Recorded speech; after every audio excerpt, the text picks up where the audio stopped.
I'm going to invite Siena Zisa to come up. A little background on her. Again, she is a first-generation student here at Monmouth. But she really has embraced her time at Monmouth, and it's a unique opportunity. I have had the great pleasure to work with her. I work on some international issues with the Global Ocean Forum that's been very active in really trying to advance ocean within the climate context and the climate treaty, but also looking at BBNJ and capacity building in communities to engage around the high seas protections and other issues. So we've been fortunate to be given her an opportunity to be able to intern with that group, and she'll talk about some of those experiences. She also has taken advantage very locally. She's the president of Club Blue, Love Blue, which is our beach cleanup on campus as well. So she's a marine environmental biology and policy major, but she's so much more. She brings her personal passion and experience. So with that, I'll ask Siena to come up, please.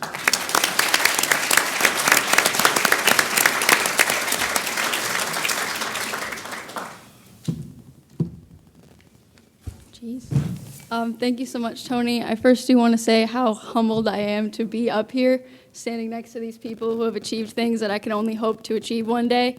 And to be here as a youth who's early in their ocean career, although don't be fooled, I know these people don't look like they're under 30. So they're very wonderful. I just met them before.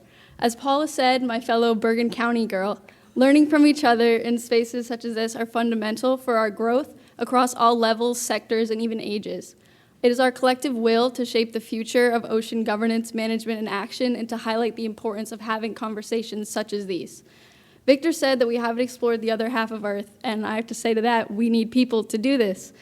People who will take these ideas with a fresh new mindset, a future generation to stress the importance of operating these systems, and to have the strong will to succeed in action.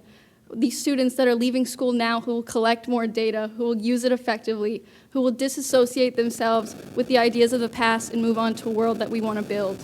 We need to continue in highlighting this blue economy and how the ocean is going to impact all of our livelihoods. And I think that the youth are a key driver to do this. Through supportive professors, mentors, and organizations, I myself have had opportunities to engage with policy at an international level, as well as with people at the community level. And these experiences have shown me the impact that youth can have, regardless of where they are in the ocean space.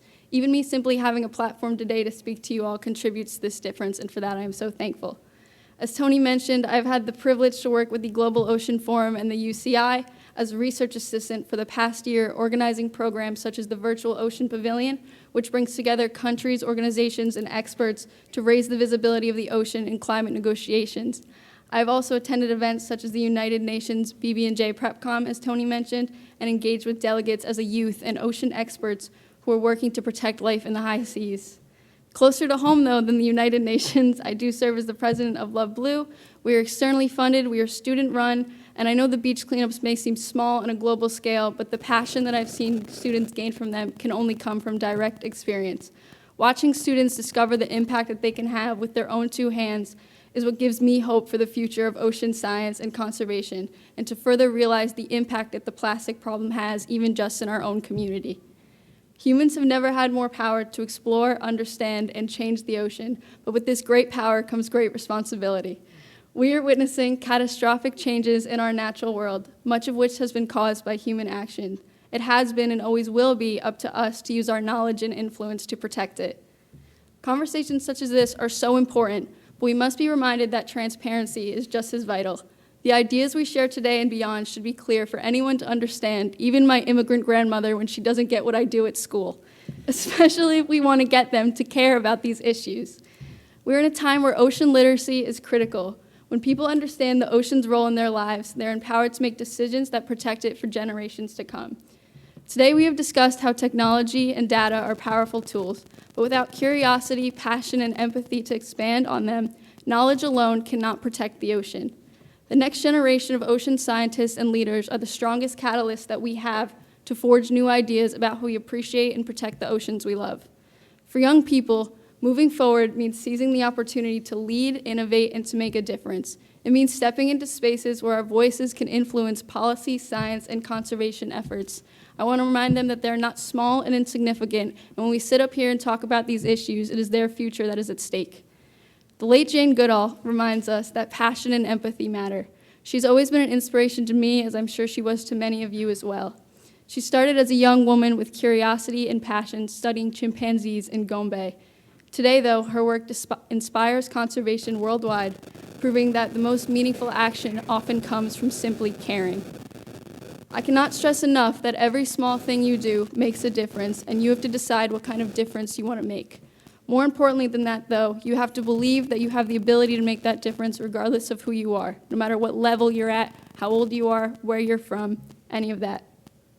It's imperative that we continue to honor the ocean by taking responsibility for its well-being, lifting up new voices, and turning today's discussions into tomorrow's actions. I'm only standing up here because someone believed in me, and I hope that we can instill that same belief in our youth everywhere and continue to have hope. The challenges may be great, but we've heard that there are solutions, and there are wonderful people dedicated to helping us achieve them. Our job is to continue to be an advocate for an ocean that cannot speak and to make sure that everyone has a seat at the table. Thank you.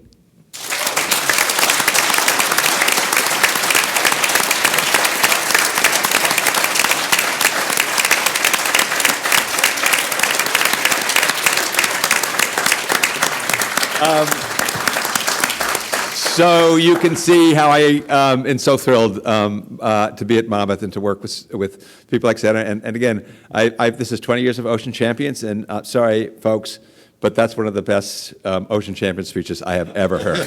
So, and reminds us. So it really inspired me, and I've been doing this for a long time, and I can be a little cynical sometimes. So really fantastic.